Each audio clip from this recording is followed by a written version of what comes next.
Hello friends, welcome to the success Kendra. Friends, आप सभी को गुड मॉर्निंग। और सबसे पहले तो आप सेशन को लाइक कर देंगे और इसका लिंक किसी भी एक ग्रुप में शेयर कर दीजिए। जैसे आप जानते हैं फ्रेंड्स कि हम लोग बिहार पुलिस कांस्टेबल की जो नई भर्ती वर्ष 2023 में 21,391 पदों पर आई हुई है, उसके लिए इस समय हम लोग एक सुपर प्रैक्टिस सेट को कवर करते हैं। लेकिन आज हम लोग इस सेशन में सुपर क्वेश्चन पेपर को कवर करेंगे। यह प्रश्न जो है क्लास 10th लेवल पर आधारित है और यह एग्ज़ाम क्लास 10th के पैटर्न पर लिया गया था। यह एग्ज़ाम 27 मार्च 2022 को लिया गया है। और आप जैसे जानते हैं कि CSBC ही Bihar police constable, Bihar fireman, Bihar forest guard, Bihar मद्य निषेध, इन सब का एग्ज़ाम कंडक्ट करवाती है। इस वर्ष बिहार पुलिस का जो ऑफिशियल नोटिफिकेशन आया था उसमें कहा गया है कि इस बार एग्ज़ाम का जो क्वेश्चन का लेवल होगा वो क्लास 10th लेवल पर आधारित रहेगा। ठीक है, तो ये जो क्वेश्चन पेपर हम आज कवर करने जा रहे हैं ये रिसेंटली जो CSBC ने एग्ज़ाम कंडक्ट करवाया था उसमें 10th लेवल का ही यह प्रश्न है। पूरा सेशन लगाइएगा। इस बार इसी तरह के प्रश्न आपके बिहार पुलिस कांस्टेबल के एग्ज़ाम में भी देखने को मिलेंगे।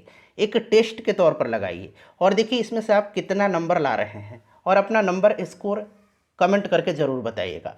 चलिए शुरू करते हैं। जूम कर लेता हूं ताकि आपको और स्पष्ट रूप से दिखाई दे। और फटाफट सेशन को लाइक कर दीजिए और इसका लिंक किसी भी एक ग्रुप में, चाहे आप टेलीग्राम ग्रुप में हैं, फेसबुक ग्रुप में हैं या व्हाट्सएप ग्रुप में हैं, वहाँ पर इसको शेयर कर दीजिए। देखिए पहला प्रश्न पूछा गया है कि हमारे सौर मंडल के किस ग्रह को लाल ग्रह के रूप में जाना जाता है। आंसर आप लाइव चैट में देते चलेंगे, सभी लोग आंसर करेंगे और जो भी मैं एक्सप्लेन करूंगा उसको ध्यानपूर्वक आप जरूर सुनेंगे। इससे क्या होगा कि एक प्रश्न के साथ साथ आपके 2 से 3 प्रश्न जो हैं कवर होते चलेंगे। देखिए सौर मंडल के किस ग्रह को लाल ग्रह के रूप में जाना जाता है, आंसर सभी लोग इसका कमेंट करेंगे। देखिए सबसे पहले हम बात करें तो सौर मंडल में टोटल कितने ग्रह हैं, तो टोटल 8 ग्रह हैं। ठीक है, ये आपको याद रखना है। क्लियर। अच्छा, एक पार्थिव होता है, पार्थिव जिसको कि हम लोग कहते हैं आंतरिक भी इसको कहते हैं। ठीक है, क्या कहते हैं, आंतरिक या पार्थिव। पार्थिव एक ही बात है। अंग्रेजी में इसको हम लोग टेरेस्ट्रियल या इनर प्लानेट कहते हैं। इनर मतलब आंतरिक और टेरेस्ट्रियल मतलब पार्थिव। तो प्रश्न बनता है कि इनमें से किस ग्रह को पार्थिव या आंतरिक ग्रह, अंग्रेजी में टेरेस्ट्रियल या इनर प्लैनेट कहा जाता है। तो जिनको पार्थिव ग्रह या आंतरिक ग्रह कहा जाता है वो ग्रह कौन कौन से हैं, तो ध्यान रखेंगे ये ग्रह है बुध, शुक्र, पृथ्वी और मंगल। ठीक है, ये 4 ग्रह जो हैं ये पार्थिव ग्रह है या आंतरिक ग्रह हैं। अंग्रेजी में कह लेंगे टेरेस्ट्रियल या इनर प्लैनेट है। क्लियर। अब एक तो हो गया पार्थिव या आंतरिक, दूसरा हो गया बृहस्पतीय या बाह्य ग्रह जिसको कि हम लोग जोवियन या आउटर प्लैनेट कहते हैं। इसमें आता है कौन कौन सा ग्रह, बृहस्पति, शनि, अरुण और वरुण। क्लियर है। अगर प्रश्न बन जाए कि पार्थिव ग्रह इनमें से कौन से हैं, तो 4 पार्थिव ग्रह हैं जिसको कि हम लोग बुध, शुक्र, पृथ्वी और मंगल कहते हैं। 4 बृहस्पतीय या बाह्य ग्रह हैं जिसको कि हम लोग क्या कहते हैं, अंग्रेजी में जोवियन या आउटर प्लैनेट कहते हैं। कौन कौन से ग्रह हैं, बृहस्पति, शनि, अरुण और वरुण हैं। क्लियर। देखिए ध्यान दीजिएगा, अगर हम बात करें कि सौरमंडल का सबसे गर्म ग्रह कौन सा है, तो सबसे गर्म ग्रह जो होता है ये शुक्र है। ठीक है, सबसे गर्म ग्रह शुक्र है। पृथ्वी जो है इसको नीला ग्रह कहा जाता है। क्लियर। क्लियर हो गया। सबसे बड़ा ग्रह अगर आपसे पूछेगा तो बृहस्पति है, सबसे छोटा ग्रह पूछेगा तो बुध है। ठीक है, और ध्यान रखेंगे बुध और शुक्र के पास कोई भी उपग्रह नहीं है। थोड़ा सा शुक्र के बारे में फिर से मैं आपको बता देता हूँ। शुक्र सौरमंडल का सबसे गर्म ग्रह है। इसको सांझ का तारा या भोर का तारा या पृथ्वी की जुड़वा बहन या पृथ्वी की भगनी भी कहा जाता है। इतने सारे पॉइंट्स आप ध्यान रखेंगे। प्रश्न में पूछा गया है कि हमारे सौरमंडल के किस ग्रह को लाल ग्रह के रूप में जाना जाता है, तो यह ग्रह जो है मंगल ग्रह है। ऑप्शन नंबर सी इसका राइट आंसर हो जाएगा, मंगल ग्रह को। ठीक है, चलिए आगे बढ़ेंगे, नेक्स्ट क्वेश्चन कर लेंगे। दूसरा प्रश्न है कि उच्चतम न्यायालय यानी कि सुप्रीम कोर्ट की बात की जा रही है। उच्चतम न्यायालय के मुख्य न्यायाधीश को उसके पद से हटाया जा सकता है। देखेंगे कि कितना शानदार यह क्वेश्चन पेपर है। पूरा आप इस क्वेश्चन को लगा लीजिए, मज़ा आ जाएगा वाकई। फटाफट सेशन को लाइक कर दीजिए फ्रेंड्स। देखिए उच्चतम न्यायालय के मुख्य न्यायाधीश को उसके पद से हटाया जा सकता है। आंसर कमेंट करेंगे, सभी लोग इसका आंसर कमेंट करके बताएंगे। देखिए संविधान का जो आर्टिकल यानी कि अनुच्छेद 124(4) है, संविधान का अनुच्छेद 124(4) में उच्चतम न्यायालय के न्यायाधीश को हटाने की प्रक्रिया संसद के दोनों सदनों द्वारा विशेष बहुमत से पारित प्रस्ताव के आधार पर राष्ट्रपति ही उन्हें हटा सकता है। यानी कि महाभियोग की तरह ये हो गया। तो ऑप्शन नंबर ए इसका राइट आंसर हो जाएगा, महाभियोग के द्वारा। क्लियर है, महाभियोग के द्वारा, ध्यान रखेंगे। चलिए, और यहाँ पर ध्यान रखेंगे कि अगर आपसे पूछा जाए कि उच्चतम न्यायालय का जो न्यायाधीश होते हैं इनका कार्यकाल कितना वर्ष का होता है, तो देखिए 65 वर्ष की आयु जब ये पूरा कर लेते हैं तो ये सेवानिवृत्त हो जाते हैं। क्लियर है। चलिए नेक्स्ट क्वेश्चन कर लेंगे कि एल नीनो शब्द है, यानी कि यह चीनी शब्द है, अंग्रेजी शब्द है, स्पेनिश शब्द है या फ्रेंच शब्द है। एल नीनो, देखिए एल नीनो से आपको कुछ याद आया होगा। एल नीनो जो है यह प्रशांत महासागर की गर्म जलधारा है। आपने पढ़ा होगा एल नीनो प्रशांत महासागर की गर्म जलधारा है। और एक ला नीना है, ठीक है, यहाँ लिख देता हूँ, एक ला नीना है। हो सकता है आपसे पूछ लिया जाए कि ला नीना शब्द जो है यह इंग्लिश का है, फ्रेंच का है, स्पेनिश का है या फिर चीनी शब्द है। तो देखिए एल नीनो जो है यह एक क्या है, स्पेनिश शब्द है, और ला नीना भी स्पेनिश ही शब्द है। एल नीनो का मतलब क्या होता है, एल नीनो का मतलब होता है छोटा बालक, और ला नीना का मतलब होता है छोटा लड़की, छोटा बच्ची, और इसका छोटा बच्चा हो जाएगा। क्लियर। चलिए अगला प्रश्न कर लेंगे कि किसानों द्वारा एक वर्ष में 3 विभिन्न फसलें उगाने के पीछे मुख्य कारण क्या है। सभी लोग आंसर इसका कमेंट करेंगे कि इसका कारण क्या है। सभी लोग इसका आंसर कमेंट करेंगे, इसका कारण जो है क्या है। अब यहाँ पर आप ध्यान देंगे फ्रेंड्स, देखिए किसानों के द्वारा एक वर्ष में 3 विभिन्न फसलें उगाने के पीछे का जो मुख्य रीज़न है ये क्या है कि सुविकसित सिंचाई प्रणाली है। सुविकसित सिंचाई प्रणाली है तभी तो एक वर्ष में 3 फसलें उगाई जाती है। ऑप्शन नंबर ए इसका राइट आंसर हो जाएगा। और एक और चीज़ मैं आपको बता रहा हूँ, किसानों द्वारा एक वर्ष में एक से ज़्यादा फसलें उगाने की जो प्रक्रिया होती है इसको क्या कहा जाता है, तो इसको कहा जाता है बहुविध फसल प्रणाली। बहुविध फसल प्रणाली, ठीक है, बहुविध फसल प्रणाली कहा जाता है। या एक और नाम आप याद रखेंगे, बहु शस्य उत्पादन। बहु शस्य उत्पादन, ठीक है, ये भी ऑप्शन में दिख जाए, ये भी आप ध्यान रखेंगे। क्लियर है। चलिए नेक्स्ट क्वेश्चन है कि भारत का राष्ट्रपति बनने के लिए न्यूनतम आयु कितनी होनी चाहिए। सभी लोग आंसर कमेंट करेंगे। आसान प्रश्न है।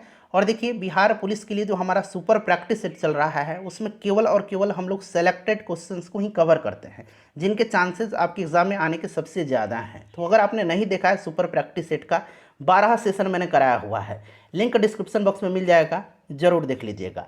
देखिए भारत के राष्ट्रपति बनने के लिए न्यूनतम आयु जो होती है ये 35 वर्ष है। 35 वर्ष न्यूनतम आयु सीमा रखा गया है। कितना रखा गया है, 35 वर्ष। उपराष्ट्रपति के लिए भी 35 वर्ष ही है, ठीक है। अच्छा अगर आपसे पूछ लिया जाए कि प्रधानमंत्री बनने के लिए, तो प्रधानमंत्री बनने के लिए 25 वर्ष। क्लियर है। चलिए नेक्स्ट क्वेश्चन कर लेंगे कि के सिवन थे।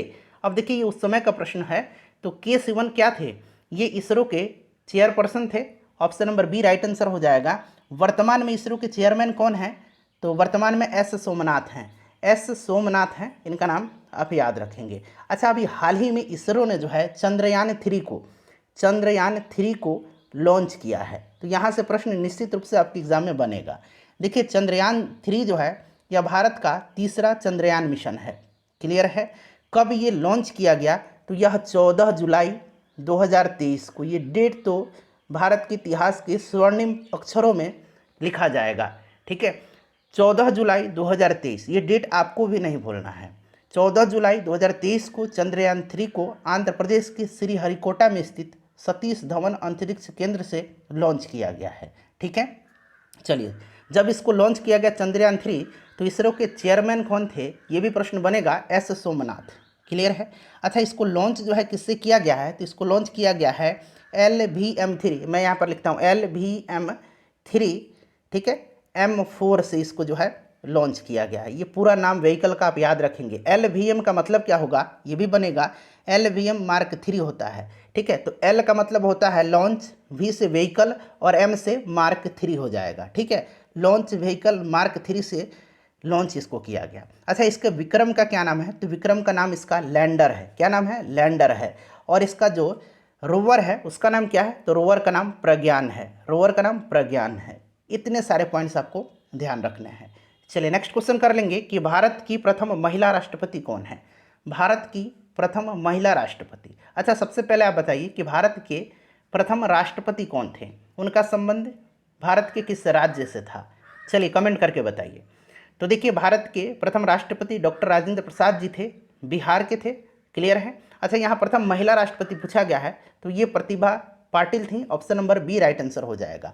अब दूसरी राष्ट्रपति महिला बन गई हैं, इनका नाम है द्रौपदी मुर्मू, और ये पहली आदिवासी महिला हैं जो भारत की राष्ट्रपति बनी है, द्रौपदी मुर्मू जी। याद रहेगा आपको। अच्छा, अगर आपसे पूछा जाए कि किसी भी राज्य की मुख्यमंत्री बनने वाली पहली महिला कौन है, तो सुचेता कृपलानी। राज्यपाल पूछा जाएगा तो सरोजिनी नायडू। क्लियर। चलिए अगला प्रश्न करेंगे कि राजेंद्र सेतु किस नदी पर स्थित है। राजेंद्र सेतु ये तो बिहार में है, और ये किस नदी पर स्थित है, बताइए। सभी लोग आंसर कमेंट करेंगे। राजेंद्र सेतु जो है ये किस नदी पर स्थित है।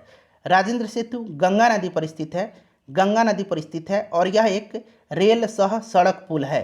ठीक है। चलिए, एक समचतुर्भुज दिया गया है, उसके विकर्णों की लंबाई 6 सेंटीमीटर है और एक जो है 8 सेंटीमीटर है। तो इसकी भुजा आपसे पूछा जा रहा है। सभी लोग सॉल्व करने का प्रयास करेंगे। ये मान लीजिए समचतुर्भुज है, मैं यहाँ पर बना रहा हूँ रफली। ठीक है। अब यहाँ पर कह रहा है, आपको पता है ना कि ये समचतुर्भुज के विकर्ण जो हैं ये एक दूसरे को बराबर भागों में भी बांटते हैं, और यहाँ पर 90 डिग्री का एंगल भी बनता है। ठीक है, इतना तो क्लियर है। अब अगर ये वाला विकर्ण मान लेते हैं कि ये वाला विकर्ण जो है ये 8 सेंटीमीटर का है, यानी कि 4 सेंटीमीटर ये वाला साइड हो गया। ठीक है, 4 सेंटीमीटर ये वाला साइड हो गया। ये वाला 6 है तो यहाँ पर 3 हो गया, ये वाला 3 हो गया। अब आपसे पूछ रहा है भुजा की लंबाई, तो यहाँ पर देखिए अभी ये समकोण त्रिभुज बन गया। ये वाला भुजा आपको निकालना है तो आप इजीली निकाल लेंगे। कैसे? ये वाला भुजा क्या हो जाएगा, तो ये आपका 90 डिग्री के सामने वाला है, यानी कि ये क्या है, विकर्ण होगा। तो विकर्ण निकालने के लिए क्या करेंगे, तो ये वाला हो जाएगा इसका स्क्वायर प्लस इसका स्क्वायर, तो रूट अंडर यानी कि 4 का स्क्वायर 16 हो जाएगा, और 3 का स्क्वायर यानी कि 9 हो जाएगा। तो ये कितना आ जाएगा, रूट अंडर 25 आ जाएगा, यानी कि 5 इसका राइट आंसर हो जाएगा। करेक्ट आंसर 5 सेंटीमीटर हो जाएगा। चलिए अगला प्रश्न है कि रैखिक संवेग बदलने की दर को कहते हैं। रैखिक संवेग बदलने की दर को कहते हैं, बताइए। सभी लोग आंसर कमेंट करेंगे भाई। रैखिक संवेग बदलने की दर को क्या कहते हैं। देखिए, रैखिक संवेग बदलने की दर को बल कहते हैं। क्या कहते हैं, बल कहते हैं। ऑप्शन नंबर ए इसका राइट आंसर हो जाएगा, बल कहते हैं। क्लियर है। चलिए, बल का एसआई यूनिट क्या है, बल का एसआई यूनिट क्या है, न्यूटन है। क्या है, न्यूटन है। ठीक है। चलिए, एक आयत का क्षेत्रफल निकालने का फॉर्मूला आपसे पूछा गया है, तो आयत का क्षेत्रफल क्या फॉर्मूला होता है, क्या फॉर्मूला होता है, फटाफट आंसर कमेंट कर दीजिए। तो लंबाई गुना चौड़ाई होता है। अच्छा, आयत का अगर आपसे परिमाप पूछेगा तो 2 गुना लंबाई जोड़ चौड़ाई होता है। ठीक है। चलिए नेक्स्ट क्वेश्चन करेंगे कि निम्न में से कौन सी युक्ति विद्युत ऊर्जा को यांत्रिक ऊर्जा में परिवर्तित करती है। ये CSBC का फेवरेट क्वेश्चन है। हर बार पुलिस के एग्जाम में, चाहे बिहार पुलिस हो, बिहार फायरमैन हो, फॉरेस्ट गार्ड हो, मद निषेध हो, उसमें यह प्रश्न बनता है। तो देखिए, विद्युत ऊर्जा को यांत्रिक ऊर्जा में कौन सा बदलेगा, तो फ्रेंड्स यह विद्युत मोटर है। विद्युत मोटर राइट आंसर हो जाएगा, विद्युत मोटर करेक्ट आंसर हो जाएगा। ठीक है। और विद्युत जनित्र जो है, विद्युत जनित्र यह यांत्रिक ऊर्जा को विद्युत ऊर्जा में बदलता है। इसको भी ध्यान रखेंगे। निम्नलिखित में से किसको सिद्ध करने की आवश्यकता है। देखिए कितना बेसिक प्रश्न पूछा गया है। आपके जो मौलिक ज्ञान है उसका यहाँ पर आपकी परीक्षा ली जा रही है। निम्नलिखित में से किसको जो है सिद्ध करने की आवश्यकता है, सिद्ध करने की आवश्यकता है, प्रूव करने की आवश्यकता है। तो ये क्या है, थ्योरम है, परिमेय है। परिमेय को जो है सिद्ध करने की आवश्यकता होती है। क्लियर है। चलिए उसके बाद नेक्स्ट क्वेश्चन करेंगे। अगला प्रश्न हमारा कि घनानंद की रचनाएं किस भाषा में है। बताइएगा कि घनानंद की रचनाएं जो हैं ये किस भाषा में है। तो देखिए, घनानंद की रचनाएं जो हैं ये ब्रज भाषा में है। किस भाषा में है, ब्रज भाषा में है। ठीक है। चलिए उसके बाद देखिए, ये इंग्लिश का प्रश्न पूछा गया है। यहाँ पर खाली स्थान में क्या आएगा यह पूछा गया है। सेंटेंस है आई वेटेड फॉर हिम अंटिल ही, और फिल इन द ब्लैंक्स है। यहाँ पर क्या उचित वर्ड है भरने के लिए, आप कमेंट करेंगे। I waited for him until he came होगा। Option number A right answer हो जाएगा। I waited for him until he came. ठीक है। चलिए, कच्चा माल व हाथ में मुद्रा को कहा जाता है। कच्चा माल या हाथ में पैसा, मुद्रा मतलब पैसा, हाथ में पैसा को कहा जाता है। बताएंगे इसका राइट आंसर क्या हो जाएगा। कच्चा माल और हाथ में मुद्रा को क्या कहते हैं, बताइए राइट आंसर इसका क्या होगा। तो देखिए, ये कहलाता है कार्यशील पूंजी। क्या कहलाता है, कार्यशील पूंजी के नाम से जाना जाता है। कच्चा माल व हाथ में मुद्रा को कार्यशील पूंजी के नाम से जाना जाता है, कार्यशील पूंजी हो जाएगा। उसके बाद देखिए, अंतर्राष्ट्रीय साक्षरता दिवस प्रतिवर्ष किस दिन को मनाया जाता है। अंतर्राष्ट्रीय साक्षरता दिवस जो है ये प्रत्येक वर्ष किस दिन मनाया जाता है, किस तिथि को मनाया जाता है? बताइए, सभी लोग आंसर कमेंट करेंगे इसका।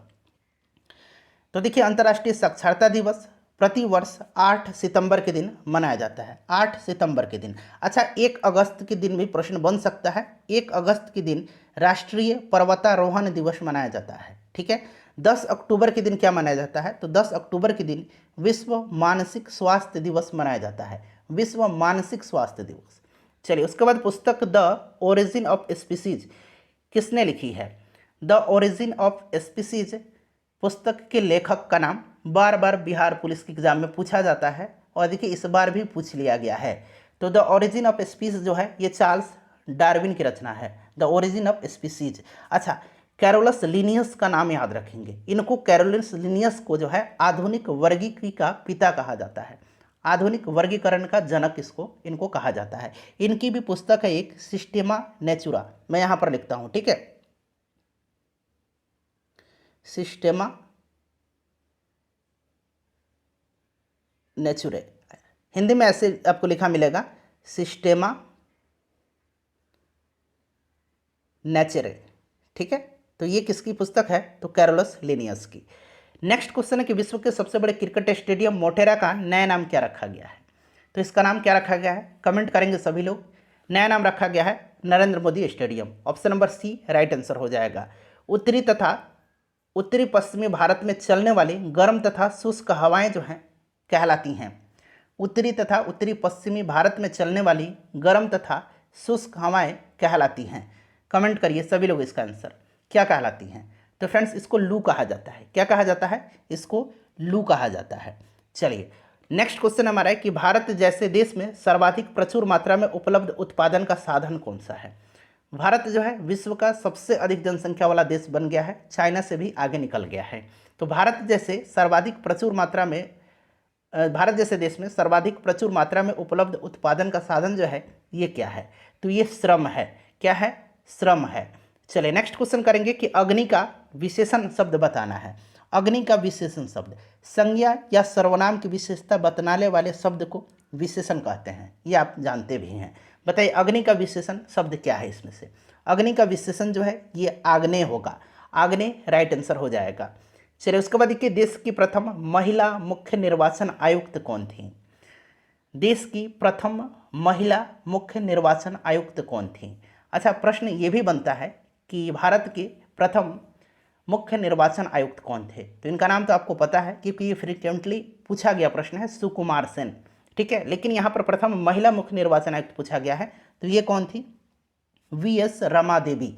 वीएस रमा देवी थी। ये प्रश्न इंपॉर्टेंट है, ठीक है, बहुत लोगों को पहली बार ये प्रश्न मिला होगा। देखिए, साम्यवाद सर्वप्रथम प्रयोग किस देश में हुआ था? साम्यवाद का सर्वप्रथम प्रयोग जो है किस देश में हुआ था? बताइए, ये प्रश्न 2-3 बार बिहार पुलिस में पूछ लिया गया है। साम्यवाद का सर्वप्रथम प्रयोग जो है यह किस देश में हुआ है? आंसर कमेंट करेंगे तो रसिया हो जाएगा। ऑप्शन नंबर इसका सी राइट आंसर हो जाएगा। कहाँ पर? रूस में प्रयोग हुआ है, ठीक है। चलिए, और आपको मैंने बताया था कि रूस की क्रांति 1917 में हुई थी, और रूस की क्रांति में बोल्शेविक पार्टी का नेतृत्व लेनिन ने किया था। किसने किया था? लेनिन ने किया था। चलिए, नेक्स्ट क्वेश्चन कर लेंगे। यहाँ पर देखिए, मैथ का प्रश्न है, कह रहा है कि x + 1/x = 2 है। तो पूछा गया कि x² + 1/x² का मान कितना होगा? अब यहाँ पर थोड़ा सा आपको कॉमन सेंस लगाना है।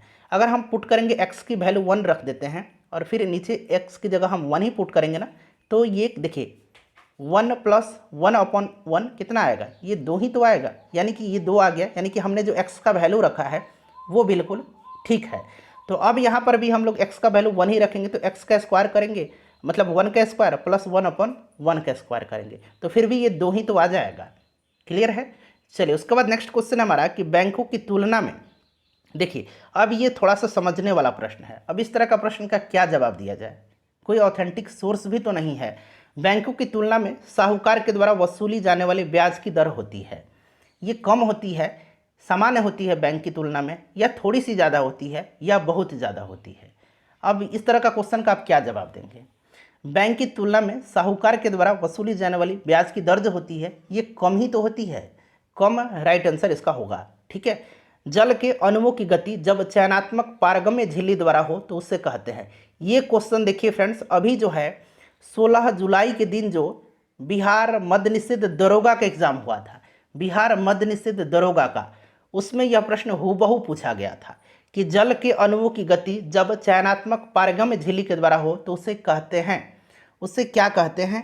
तो उसको कहा जाता है ऑस्मोसिस, यानी कि परासरण कहा जाता है। ठीक है, सेम क्वेश्चन पूछा गया। यहाँ से 2-3 क्वेश्चन मैं आपको बताऊंगा जो डायरेक्टली पूछ लिया गया है, इसीलिए मैं बोलता हूँ कि प्रीवियस ईयर का क्वेश्चन पेपर भी बहुत ही इंपॉर्टेंट है।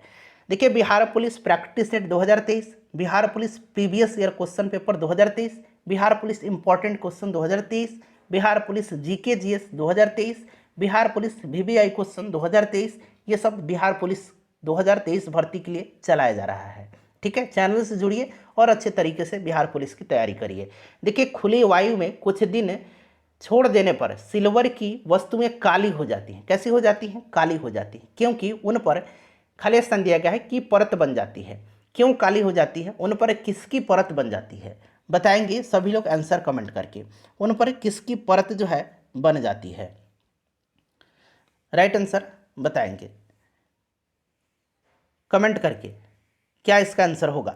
तो उस पर जो है फ्रेंड्स ध्यान दीजिएगा, सिल्वर सल्फाइड की काली परत बन जाती है। सिल्वर सल्फाइड की, सिल्वर सल्फाइड की काली परत बन जाती है। यह है सिल्वर सल्फाइड। ठीक है, चलो उसके बाद देखिए, हिरोशिमा कविता के रचयिता कौन है? हिरोशिमा कविता है, इसके रचयिता कौन है? बताएंगे सभी लोग, आंसर कमेंट करेंगे। देखिए, हिरोशिमा कविता के रचयिता जो हैं ये कौन है? तो ये हैं सच्चिदानंद हीरानंद वात्स्यायन अज्ञे। ठीक है, तो option number D right answer इसका हो जाएगा। लोकतंत्र में अंतिम सत्ता निहित होती है। अंतिम सत्ता, अच्छा कल एक प्रश्न पूछा गया था बिहार मद्य निषेध दरोगा के एग्जाम में कि डेमोस शब्द का अर्थ क्या होता है? डेमोस का अर्थ होता है, देखिए ये डेमोस जो बना है ना, ये डेमोस, ये डेमोक्रेसी शब्द से बना है। डेमोक्रेसी से, डेमोस का अर्थ होता है जनता।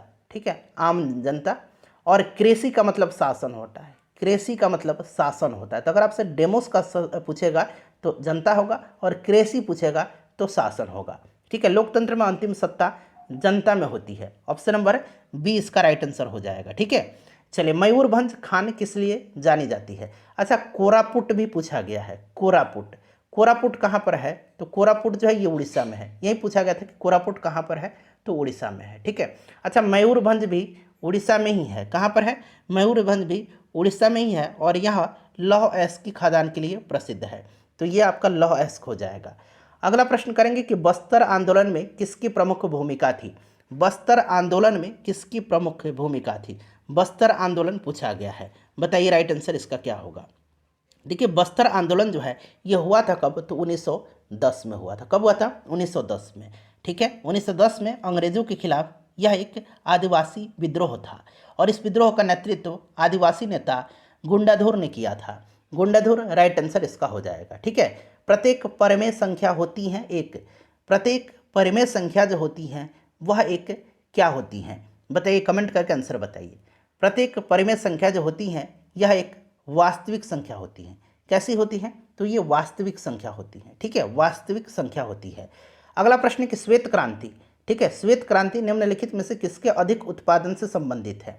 श्वेत क्रांति के जनक किसको माना जाता है? जरा कमेंट करके बताइए। आप फटाफट कमेंट करेंगे कि श्वेत क्रांति का जनक किसको माना जाता है भारत में। भारत में श्वेत क्रांति का जनक किसको कहा जाता है? तो देखिए, भारत में श्वेत क्रांति का जनक डॉक्टर वर्गीज कुरियन को कहा जाता है। डॉक्टर वर्गीज कुरियन, यहाँ मैं लिख रहा हूँ डॉक्टर वर्गीज कुरियन को कहा जाता है। ठीक है, भारत में श्वेत क्रांति का जनक। और श्वेत क्रांति जो है यह दुग्ध उत्पादन यानी कि दूध उत्पादन से संबंधित है। ठीक है, ऑप्शन नंबर सी इसका राइट आंसर हो जाएगा। ठीक है, चलिए अगला प्रश्न है कि अमेरिका के स्वतंत्रता संग्राम के नेता कौन थे? अमेरिकी स्वतंत्रता संग्राम, फ्रांस की क्रांति, रूस की क्रांति, इन सब से प्रश्न बनता है। प्रथम विश्व युद्ध, द्वितीय विश्व युद्ध से भी प्रश्न बनता है। देखिए, अमेरिका के स्वतंत्रता संग्राम के नेता जो थे ये कौन थे? बताइए। तो राइट आंसर क्या हो जाएगा? जॉर्ज वाशिंगटन थे। George Washington, option number D right answer हो जाएगा। ठीक है, चलिए, और ये अमेरिका के प्रथम राष्ट्रपति भी हैं, जॉर्ज वाशिंगटन। चलिए, भारत में नियंत्रक एवं महालेखा परीक्षक की नियुक्ति कौन करता है? भारत के नियंत्रक एवं महालेखा परीक्षक की नियुक्ति कौन करता है?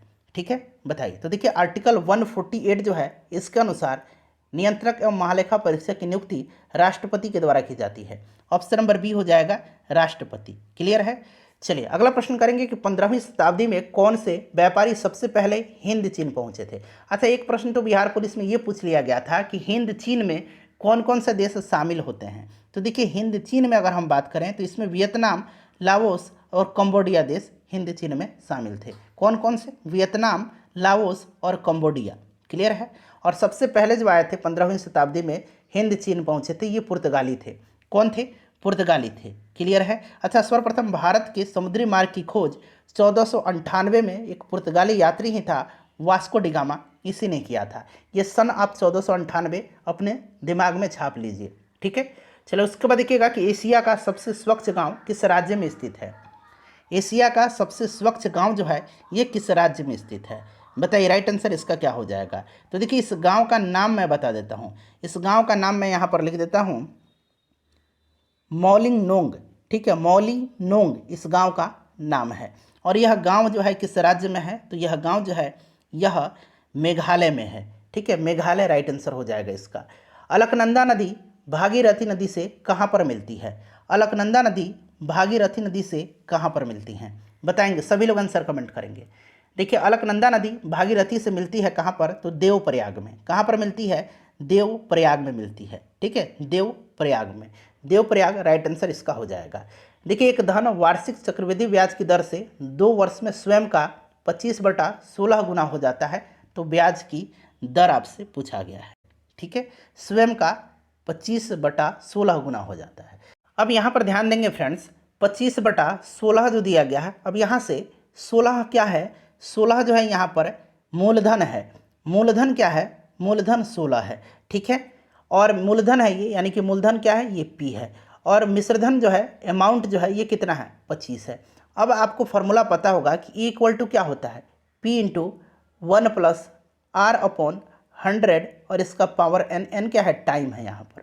अब यहाँ पर देखिए A आपको दिया गया है और P भी दिया गया है, तो A कितना पुट करेंगे, 25, P कितना पुट कर दिया मैंने, 16, 1 प्लस R ही तो हमें निकालना है, R/100 और टाइम जो है 2 वर्ष दिया गया है। ठीक है, टाइम 2 वर्ष दिया गया। यहाँ मैं फिर से लिख देता हूँ, A equal to P into 1 plus R/100 का पावर टाइम है ये n है। अब यहाँ पर हम A कितना रखेंगे, 25, P कितना है 16, 1/R/100 और टाइम 2 वर्ष दिया गया है। ठीक है, अब इसको सॉल्व करेंगे तो इधर देखिए ये 25, 16 इधर आ जाएगा बट्टा में। ठीक है, और यहाँ पर कितना हो जाएगा, 1 प्लस R/100 का पावर जो है n जो है 2 वर्ष स्क्वायर हो जाएगा। ये स्क्वायर जब हम हटाएंगे तो यहाँ रूट आ जाएगा।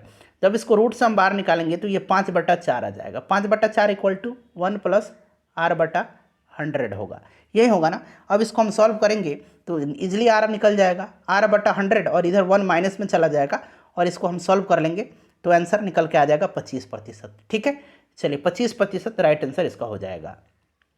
भारत की जलवायु कैसी है, ये प्रश्न कई बार पूछा गया है और मैंने कराया भी है आपको। बताइए कैसी है भारत की जलवायु। तो भारत की जलवायु उष्णकटिबंधीय मानसूनी है। उष्णकटिबंधीय मानसूनी है, option number C right answer हो जाएगा। हार्मोन जो रुधिर में शर्करा स्तर को नियंत्रित करता है उसका स्रवण किया जाता है। यह हार्मोन जो शर्करा स्तर को नियंत्रित करता है, यह हार्मोन है कौन, सबसे पहले तो ये आपको जानना होगा। और इसका श्रवण कहाँ से होता है, तो यह हार्मोन जो है इंसुलिन है। इंसुलिन आपको पता है कि अग्नाशय से निकलता है। कहाँ से? अग्नाशय से। अग्नाशय की लैंगरहैंस की दीपिका की बीटा सेल से, बीटा कोशिका से निकलता है। ठीक है, चलिए नेक्स्ट क्वेश्चन है कि बर्फ पानी पर क्यों तैरता है। बर्फ पानी पर क्यों तैरता है? बर्फ पानी पर इसलिए तैरता है, कमेंट करिए, कि बर्फ का घनत्व पानी के घनत्व से क्या होता है, बताइए, कम होता है, ज़्यादा होता है, क्या होता है? बर्फ का घनत्व पानी के घनत्व से कम होता है। ऑप्शन नंबर इसका बी राइट आंसर हो जाएगा। वस्तुओं एवं सेवाओं के उत्पादन के लिए आवश्यक है। अब यहाँ पर ध्यान दीजिएगा, देखिए प्रश्न भविष्य में बनेगा कि वस्तुओं और सेवाओं के उत्पादन के लिए कितने कारकों की आवश्यकता होती है। कितने कारकों की आवश्यकता होती है, तो वस्तुओं और सेवाओं के उत्पादन के लिए टोटल 4 कारकों की आवश्यकता होती है। ये 4 कारक हैं कौन कौन से, तो एक तो भूमि हो गया, दूसरा श्रम हो गया, तीसरा पूंजी हो गया और चौथा उद्यमी हो गया। उद्यमी, ठीक है, उद्यमी। कौन कौन से हो गए? भूमि, श्रम, पूंजी और उद्यमी। यहाँ पर देखिए भूमि दिया गया है, श्रम भी है और पूंजी भी है, एक उद्यमी याद रखेंगे। तो ए और बी दोनों इसका राइट आंसर होगा, ऑप्शन नंबर सी, ए और बी दोनों। चलिए, निम्न में से कौन भारत के उप प्रधानमंत्री नहीं रहे हैं? भारत के उप प्रधानमंत्री नहीं रहे हैं, तो देखिए भारत में अब तक 7 उप प्रधानमंत्री रहे हैं। कितने? 7। कौन? सबसे पहले तो सरदार वल्लभ भाई पटेल थे उप प्रधानमंत्री, फिर मोरारजी देसाई, चौधरी चरण सिंह, जगजीवन राम, यशवंत राव चौहान, चौधरी देवीलाल, और लास्ट में सबसे जो 7वीं बार पिछले बार बने थे लाल कृष्ण आडवाणी थे। वर्तमान में कोई भी उप प्रधानमंत्री नहीं है, ठीक है। तो इसमें से देखिए HN बहुगुणा जो है ये कभी भी उप प्रधानमंत्री नहीं रहे हैं। भारत में मीठे पानी की सबसे बड़ी झील, बिहार मध्य से दरोगा में पूछा गया था कि भारत में सबसे बड़ी खारे पानी की झील, तो खारे पानी की झील आपको कौन सा है? चिल्का है, जो कि कहाँ पर है? उड़ीसा में है। अगर आपसे प्रश्न इस तरह से पूछता कि भारत में सबसे बड़े अंतर्देशीय खारे पानी की झील, तब सांभर झील होता, लेकिन जब भी पूछेगा सबसे बड़े खारे पानी की झील, तब आप चिल्का ही लगाइएगा। अंतर्देशीय जब लग जाएगा तब आप सांभर लगाइएगा, ठीक है। और सबसे बड़े मीठे पानी की झील जो है यह कौन सी झील है? तो यह उलर झील है, ठीक है। कौन सी झील है? तो यह उलर झील है। राइट आंसर इसका उलर हो जाएगा, जो जम्मू कश्मीर में है, ठीक है। चलिए, प्रतिध्वनि सुनाई देती है, प्रतिध्वनि इको जिसको हम लोग बोलते हैं अंग्रेजी में, यह सुनाई देती है, बताइएगा राइट आंसर इसका क्या होगा? प्रतिध्वनि सुनाई देती है, तो देखिए प्रतिध्वनि सुनाई देती है ध्वनि तरंगों के परावर्तन के कारण, ऑप्शन नंबर बी आंसर होगा इसका राइट। और प्रतिध्वनि सुनने के लिए जो स्पष्ट दूरी होनी चाहिए, ठीक है, वो कितना होना चाहिए? तो ये 17 मीटर का होना चाहिए। स्पष्ट प्रतिध्वनि सुनने के लिए 17 मीटर का डिस्टेंस होना चाहिए। अगला प्रश्न है कि युधिष्ठिर का संधि विच्छेद आपसे पूछा गया है। युधिष्ठिर का संधि विच्छेद क्या होगा? तो इसका संधि विच्छेद होगा वो क्या होगा? आप कमेंट करिए। युधि प्लस स्थिर होगा, युधि प्लस स्थिर, ऑप्शन नंबर बी जो दिया गया है ये राइट है। कालिंदी कूल कदम की डारन में रेखांकित पद का अर्थ पूछा गया है। कालिंदी का अर्थ पूछा गया है। कालिंदी का मतलब क्या होता है? यमुना होता है। यमुना को कालिंदी भी कहा जाता है, यमुना राइट आंसर हो जाएगा। संसद के संयुक्त अधिवेशन की अध्यक्षता कौन करता है? संयुक्त अधिवेशन का कोरम पूछा गया था बिहार दरोगा मद निषेध के एग्जाम में। तो कोरम 1/10 होता है। अध्यक्षता लोकसभा का अध्यक्ष करता है, ठीक है। तो अध्यक्षता जो होगा लोकसभा का अध्यक्ष हो जाएगा। और अब तक कितनी बार संयुक्त अधिवेशन हुई है? तो 3 बार हुई है, ये भी आप ध्यान रखेंगे। चलो उसके बाद देखिए, निम्नलिखित में से किस विकल्प में विलोम शब्द सुमेलित नहीं है? यानी कि उन्नति का विलोम अवनति जैसे दिया गया है उसी प्रकार से आपको अब तीनों आपको बताना है। एक तो मैंने बता ही दिया आपको, बताइए कौन सा जोड़ा सही है? विलोम शब्द, एक तो शब्द हो गया और उसका विलोम हो गया। तो देखिए इति अथ सही है, आविर्भाव तिरोभाव ये भी सही है, उन्मुख और सम्मुख नहीं होगा, ठीक है। उन्मुख और सम्मुख जो है ये गलत दिया गया है, क्लियर। विमुख होता है, अगर उन्मुख है या सम्मुख है एक ही शब्द है तो इसका विलोम विमुख होगा। उन्मुख का भी विमुख होगा और सम्मुख का भी विमुख होगा। चलिए अगला प्रश्न करेंगे कि सिट्रिक एसिड जो है, सिट्रिक अम्ल मुक्त अम्ल के रूप में होता है। सिट्रिक अम्ल पाया जाता है किसमें? सिट्रिक अम्ल नींबू में, संतरा में पाया जाता है। इमली में टार्टरिक पाया जाता है। सिरके में एसिटिक अम्ल पाया जाता है। भारत में ऋण के औपचारिक स्रोतों की कार्यप्रणाली का पर्यवेक्षण कौन करता है? भारत में ऋण के औपचारिक स्रोतों की कार्यप्रणाली का पर्यवेक्षण कौन करता है? बताइए, आंसर कमेंट करेंगे। तो देखिए ये करता है RBI, भारतीय रिजर्व बैंक, ठीक है। चलिए नेक्स्ट क्वेश्चन करेंगे कि निम्नलिखित में से भारी मशीनों के उपयोग के लिए स्नेहक कौन सा है? स्नेहक के रूप में किसका इस्तेमाल किया जाता है? बताइए। स्नेहक के रूप में ग्रेफाइट का इस्तेमाल किया जाता है, ठीक है। किसका? ग्रेफाइट के चूर्ण का प्रयोग किया जाता है भारी मशीनों में स्नेहक के रूप में। अब यहाँ इंग्लिश का क्वेश्चन है, सी रिटर्न होम, खाली स्थान दिया गया है, ओपन द डोर। बताइएगा क्या यहाँ पर सही वर्ड जो होगा फिल होगा? C return home and open the door, ठीक है। एंड का यहाँ पर इस्तेमाल होगा क्योंकि ये जोड़ने का काम कर रहा है, open the door, see return home, ठीक है। मनुष्यों में खाली स्थान दिया गया है, आहार नाल का सबसे लंबा भाग है।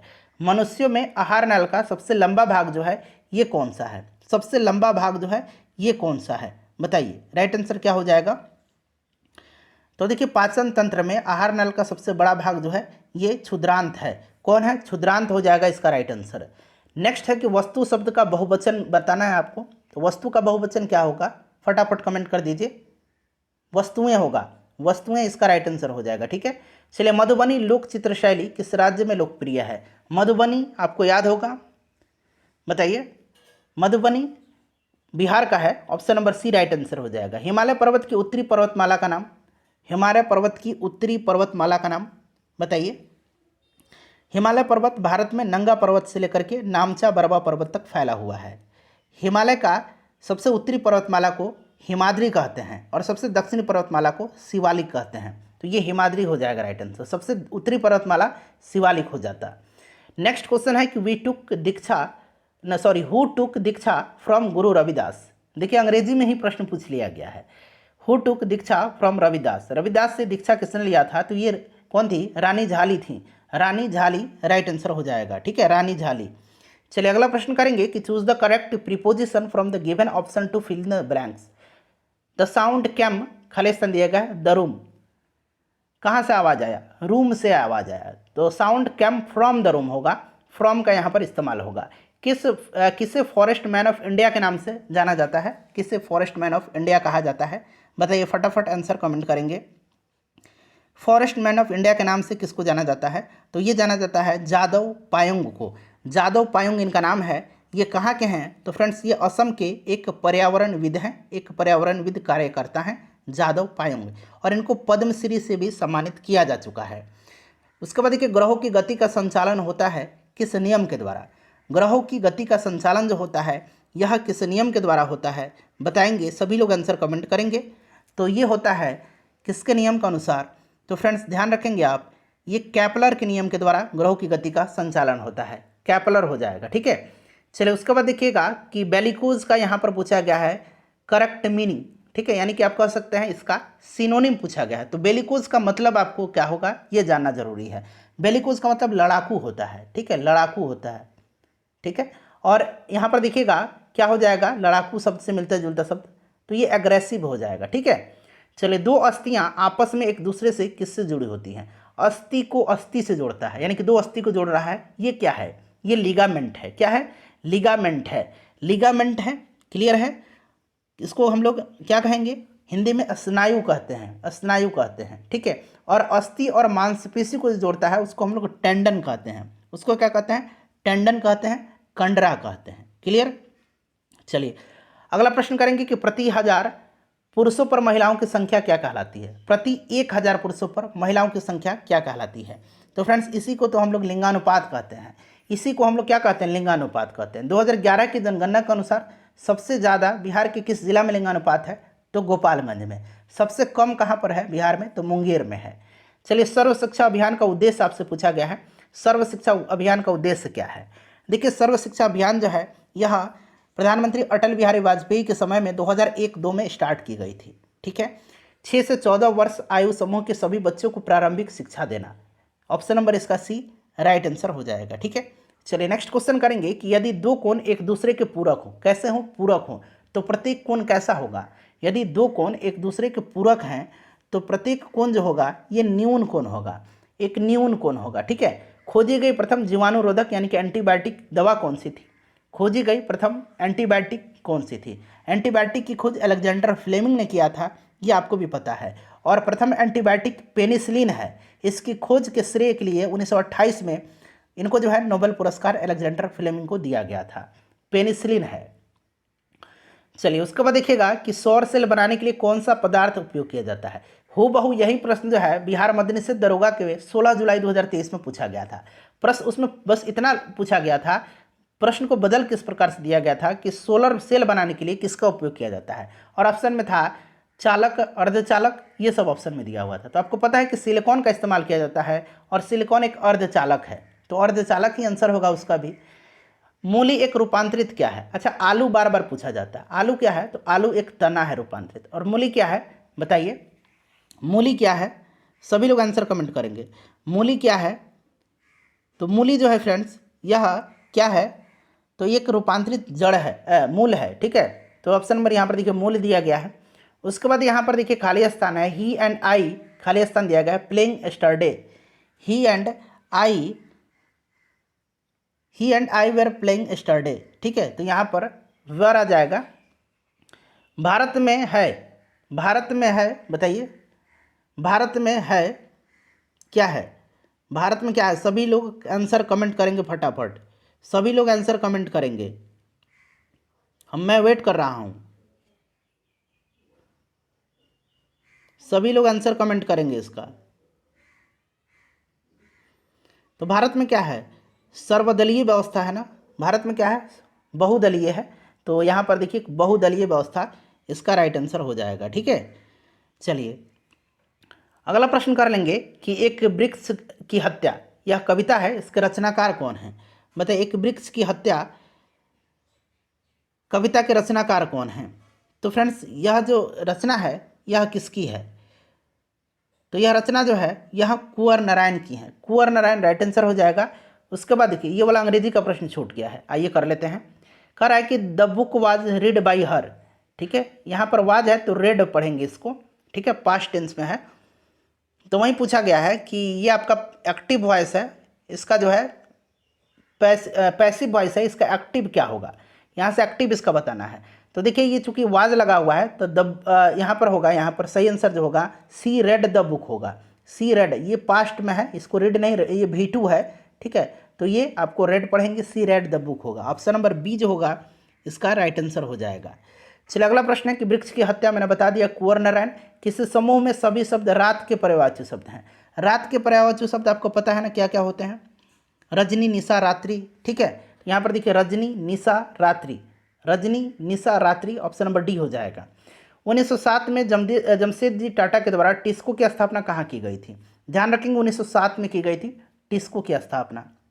ठीक है, 1907 में की गई थी टिस्को की स्थापना, Tata iron and steel company limited, TISCO की स्थापना 1907 में जमशेदपुर में की गई थी। और जमशेदपुर पहले साक्षी के नाम से जाना जाता था, तो ये साक्षी बिहार हो जाएगा, उस समय बिहार ही था सम्मिलित। 2011 की जनगणना के अनुसार भारतवर्ष में अधिकतम जनसंख्या घनत्व वाला राज्य, अधिकतम जनसंख्या घनत्व वाला राज्य कौन सा है। तो ये अपना राज्य बिहार है। और सबसे कम पूछेगा जनसंख्या घनत्व वाला राज्य तो अरुणाचल प्रदेश होगा। उसके बाद देखिएगा ये मैथ का प्रश्न है, कितना धन 2 वर्ष में 12% प्रति वर्ष ब्याज वार्षिक ब्याज की दर से इतना हो जाएगी, जबकि ब्याज की गणना वार्षिक है। चलिए इसका आंसर आप लोग कमेंट करेंगे बना करके। चलिए राइट आंसर मैं आपको बता देता हूँ, 2000 रुपया जो है इसका करेक्ट आंसर हो जाएगा। ठीक है, ऑप्शन में देखिए 2000 रुपया यहाँ पर दिया गया है। चलिए नेक्स्ट क्वेश्चन कर लेंगे। अगला प्रश्न है कि वायवीय श्वसन में ग्लूकोज के विखंडन से प्राप्त होता है। वायवीय श्वसन में ग्लूकोज के विखंडन से प्राप्त होता है। अब देखिए ऐसा श्वसन जिसमें ग्लूकोज का विखंडन होता है, ठीक है, और कार्बन डाइऑक्साइड और जल का निर्माण होता है, उसी को हम लोग वायवीय श्वसन कहते हैं। तो कार्बन डाइऑक्साइड और जल का निर्माण होगा। ठीक है, अंतर्राष्ट्रीय न्यायालय का मुख्यालय किस शहर में स्थित है। तो फ्रेंड्स ये कहाँ पर है अंतर्राष्ट्रीय न्यायालय का मुख्यालय, तो ये नीदरलैंड में है। और नीदरलैंड के किस शहर में है, तो द हेग में है। हेग इसका राइट आंसर हो जाएगा, ऑप्शन नंबर सी। उसके बाद देखिएगा कि भूगोल सीखना कठिन है, इसका ट्रांसलेशन यहाँ पर आपको बताना है। भूगोल सीखना कठिन है, बताइए। बहुत ही सिंपल है, geography is difficult to learn. ठीक है, geography is difficult to learn या हार्ड टू रन, जो भी कहे। हार्ड टू रन भी लर्न भी हो जाएगा और डिफ़िकल्ट टू लर्न भी हो जाएगा। उसके बाद देखिए पूछा गया कि नाइट्रोजन गैस वायुमंडल में कितने प्रतिशत उपस्थित है। नाइट्रोजन गैस जो है ये लगभग 78% है, आपको भी पता है। ऑक्सीजन लगभग 21% है और कार्बन डाइऑक्साइड 0.03% है। कार्बन डाइऑक्साइड बहुत बार पूछा जाता है। जीवन के बाद के वर्षों में शिक्षा का लाभ क्या है। अब देखिए इसका आंसर क्या देंगे आप, सोच समझ के बताइएगा। अब इसका देखिए बहुत सारा आंसर हो सकता है। बहुत लोग कहेंगे अच्छा कार्य और वेतन भी मिलना चाहिए और जीवन के मूल्य का भी विकास होना चाहिए। तो मेरे ख्याल से तो ये भी होगा और ये भी होगा। लेकिन आज के अगर परिप्रेक्ष्य में देखें तो जीवन के बाद के वर्षों में शिक्षा का लाभ क्या है, तो शिक्षा का लाभ है हमें ज़्यादा से ज़्यादा धन कमाना, अच्छा जॉब मिल जाए, इसीलिए तो आप शिक्षा ग्रहण करते हैं। तो अच्छा कार्य और वेतन भी हो जाएगा और जीवन के मूल्यों का विकास भी सही है। ठीक है, चलिए उसके बाद देखिएगा कि the Greek invaders in India were followed by. अब सीधे हिस्ट्री का क्वेश्चन अंग्रेजी की तरफ पूछ लिया गया है। The Greek invaders in India were followed by Shaka and Huns. ठीक है, किसके शक एंड हून हो जाएगा। चलो उसके बाद देखिए रासायनिक परिवर्तन का उदाहरण, रासायनिक परिवर्तन का इसमें से उदाहरण कौन सा है, बताएंगे सभी लोग आंसर कमेंट करके। रासायनिक परिवर्तन का उदाहरण कौन सा है। जल का जमना ये भौतिक है, चीनी का पिघलना भी भौतिक है, दूध का खट्टा होना, दूध का खट्टा होना, बताइए। तो यही रासायनिक परिवर्तन है, दूध का खट्टा होना। फिर से आप उसको खट्टापन को मिटा देंगे क्या, नहीं मिट सकता है। निम्न में से कौन सी रबी फसल नहीं है। रबी फसल कौन कौन सी होती है ये जानना जरूरी है। रबी की फसल जो होती है ये गेहूं है, सरसों है, चना है, ये सब रबी होती है। ठीक है, यहाँ पर रबी में दिया गया गेहूं, चना, सरसों। ज्वार जो है ये खरीफ फसल है। ज्वार जो है खरीफ फसल है, ज्वार, बाजरा, धान, ठीक है, ये सब खरीफ फसल है। चलिए, एमनेस्टी इंटरनेशनल क्या है? एमनेस्टी इंटरनेशनल का मुख्यालय कहाँ पर है? लंदन में है, याद रखेंगे। मुख्यालय हो सकता है पूछ लिया जाए तो लंदन में है। इसकी स्थापना 1961 में हुई थी और यह एक मानवाधिकार संगठन है, मानवाधिकार संस्था है, मानवाधिकार संगठन, राइट आंसर हो जाएगा। बारदोली सत्याग्रह में मुख्य भूमिका किसने निभाई थी? तो बारदोली सत्याग्रह हुआ था कब? बारदोली सत्याग्रह हुआ था कब? 1928 में, 1928 में हुआ था, ठीक है। कहाँ पर? तो गुजरात में। क्लियर है? चलिए, और इसमें महत्वपूर्ण भूमिका जो है ये सरदार पटेल ने निभाई थी और यहीं पर बारदोली में ही इनको सरदार की उपाधि दी गई थी। जीडीपी का तात्पर्य, ये प्रश्न भी पूछ लिया गया था, ये मद्य निषेध दरोगा में प्रश्न पूछा गया था इस तरह से कि एक देश की घरेलू सीमा में एक वर्ष में उत्पादित सभी अंतिम वस्तुओं तथा सेवाओं को क्या कहा जाता है? तो फ्रेंड्स ये जीडीपी कहलाता है, ठीक है। जीडीपी राइट आंसर हो जाएगा। जीडीपी ध्यान रखेंगे, सकल घरेलू उत्पाद, ग्रॉस डोमेस्टिक प्रोडक्ट, ठीक है, सकल घरेलू उत्पाद। देखिए, अल्प बेरोजगारी तब होती है जब लोग, अल्प बेरोजगारी कब होती है? जब लोग अपनी क्षमता से कम कार्य करते हैं, अपनी क्षमता से कम कार्य करते हैं, ठीक है, अपनी क्षमता के अनुसार काम नहीं करते हैं। इसका मतलब क्या है? या तो थोड़ा काम उनको मिलता है या वहाँ पर बेरोजगारी है, अल्प बेरोजगारी है, पूरा फुल वर्क नहीं मिलता है उनको, तो इसीलिए अपनी क्षमता से कम काम करते हैं। यहाँ पर देखिए, where did Somnath Yadav, sorry Santosh Yadav, not Somnath, Santosh Yadav go for her college education. अब देखिए संतोष यादव को का नाम देखिए, बताइए, हर लगा हुआ है यानी कि ये स्त्री हैं, महिला हैं, तो संतोष यादव कौन है? तो ये एक प्रसिद्ध पर्वतारोही हैं और संतोष यादव का नाम रिकॉर्ड है, एवरेस्ट पर 2 बार चढ़ने वाली यह विश्व की प्रथम महिला हैं, ठीक है। और ये कॉलेज की एजुकेशन के लिए जयपुर गई थी, ठीक है, जयपुर राइट आंसर हो जाएगा। भारत में पहला भूमिगत रेलवे कहाँ बनाया गया था? तो ऑब्वियसली आपको पता है कि ये कलकत्ता में बना था। कहाँ पर? कलकत्ता में बना था, ठीक है, कलकत्ता में 1984 में इसकी शुरुआत की गई थी और यह भारत की प्रथम भूमिगत रेल है। अमेरिका में नागरिक अधिकार आंदोलन किसके द्वारा शुरू किया गया था? अमेरिका में नागरिक अधिकार आंदोलन जो है यह किसके द्वारा शुरू किया गया था? कमेंट करेंगे आंसर सभी लोग। तो ये मार्टिन लूथर किंग के द्वारा शुरू किया गया था, मार्टिन लूथर किंग जूनियर के द्वारा शुरू किया गया था। इस आंदोलन का मुख्य उद्देश्य क्या था? तो अलगाव, नस्ल और रंग के आधार पर अफ्रीकी अमेरिकियों के साथ जो भेदभाव होता है उसी को कम करना था। किस घटना ने राष्ट्रवाद की अवधारणा को जन्म दिया? राष्ट्रवाद की अवधारणा को जन्म दिया था किस घटना ने? तो ये घटना घटी थी 1789 में। अब आप बताइए 1789 में कौन सी घटना घटी थी? तो ये फ्रांस की क्रांति थी, फ्रांस की क्रांति राइट आंसर इसका हो जाएगा, ठीक है। बिस्मिल्लाह खां कौन सा वाद्य यंत्र बजाते थे? ये प्रश्न मैंने करा दिया है, प्रसिद्ध शहनाई वादक थे बिस्मिल्लाह खां, ठीक है, शहनाई वादक थे। चलिए, और इनको भारत रत्न भी दिया जा चुका है। देश का प्रथम नागरिक होता है, इसका आंसर आप कमेंट करके बताएंगे। जब आप अपना स्कोर बताएंगे तब इसका भी आंसर कमेंट करके बता दीजिएगा, ठीक है।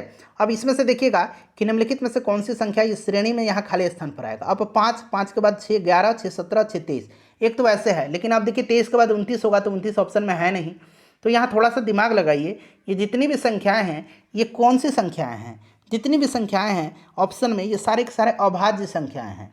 अब इसमें से अभाज्य संख्या कौन है? तो आप इजीली ढूंढ लेंगे कि ये जो अभाज्य संख्या है 307 है, तो ऑप्शन 307 राइट आंसर होगा। चलिए, ये देखिएगा कि 10,000 रुपया का 1.5 वर्षों के लिए 10% प्रतिवर्ष चक्रवृद्धि ब्याज की दर से, जबकि ब्याज छमाही दे हो। अब यहाँ पर थोड़ा सा आप दिमाग लगाइएगा। यहाँ पर देखिए पी दिया गया है कितना? 10,000 रुपया। ये सॉल्व मैं बता देता हूँ, थोड़ा सा डिफिकल्ट है। 1.5 वर्ष, 1.5 वर्ष का मतलब क्या होगा? पूर्णांक में है, तोड़ दीजिए, 2 एकम 2 गुना करेंगे, 2 गुना 1 में 2 से 2 हो जाएगा और 1 3/2 वर्ष। टाइम कितना हो गया? 3/2 वर्ष। दर तो दे रखा है, रेट जो है ये 10%, लेकिन एक कंडीशन इसमें लगा हुआ है, ब्याज छमाही दे हो। ब्याज छमाही तो बटा 2 हो जाएगा, यानी कि ये 5% हो जाएगा और समय में 2 से गुना कर दिया जाता है जब छमाही होता है, तो ये 2 से 2 कैंसिल हो जाएगा, समय 3 वर्ष हो गया। अब आप इसको निकाल लेंगे। फॉर्मूला क्या होता है? A equal to P into 1 plus R by R upon time होता है। टाइम को हमने एन मारा हुआ है, ठीक है। अब आपको निकालना क्या है? तो यहीं तो ए आपको निकालना था, पी दे रखा है 10,000 यहाँ पर, ठीक है, गुना। अब यहाँ पर देखिए 1 प्लस आर की जगह पर क्या रखेंगे हम लोग? 5 रखेंगे, ठीक है, यहाँ पर 5 रखेंगे तो 5 अपॉन 100 हो जाएगा और टाइम यहाँ पर कितना हो जाएगा? 3 वर्ष हो जाएगा। फिर से हम लिख देते हैं, ठीक है। ए इक्वल टू पी हो गया 10,000, 1 प्लस 5/100 था, तो ये कितना हो जाएगा, 1/20 हो जाएगा ना, 5/100 काट देंगे, समय 3 है। अब इसको सॉल्व कर लीजिए, 10,000, ठीक है, गुना, अब ये यहाँ सॉल्व करेंगे, इसका एलसीएम लेंगे तो ये ऊपर 21 हो जाएगा, 3 बार 21 हो जाएगा ना, पावर 3 है, 21/20 आएगा, तो 3 बार 21 हो जाएगा और नीचे 3 बार 20 हो जाएगा, ठीक है, 3 बार 20 हो जाएगा। अब ये 3 जीरो से हम 3 जीरो कैंसिल कर देंगे, 20 वाला 3 जीरो से 3 जीरो कैंसिल कर देंगे, ये 2×5 = 10 हो गया। अब ये 5 गुना 21 गुना 21 गुना 21 बटा बटा नीचे 2 दूना 4 है, 2 2 है तो 2 दूना 4 हो जाएगा। तो ये जब ऊपर वाला को सबको गुना करेंगे, 5 गुना 21 गुना 21 गुना 21, तो ये आएगा 46,305, 46,305, ठीक है, मैंने सॉल्व कर लिया है। और बटा नीचे 2 दूना 4, जब इसको सॉल्व कर लेंगे बटा वाला को, तो आंसर आपका आएगा 11,576.25 रुपया। प्रथम विश्व युद्ध का तात्कालिक कारण, ये भी प्रश्न हूबहू पूछ लिया गया था बिहार मद्य निषेध के दौरान में, 4-5 प्रश्न यहाँ से पूछे गए थे। तो ये ऑस्ट्रिया के राजकुमार फर्डिनेंड की हत्या थी। ऑप्शन नंबर 20 का राइट आंसर हो जाएगा, ठीक है। चलिए वीडियो को शेयर जरूर कर दीजिए।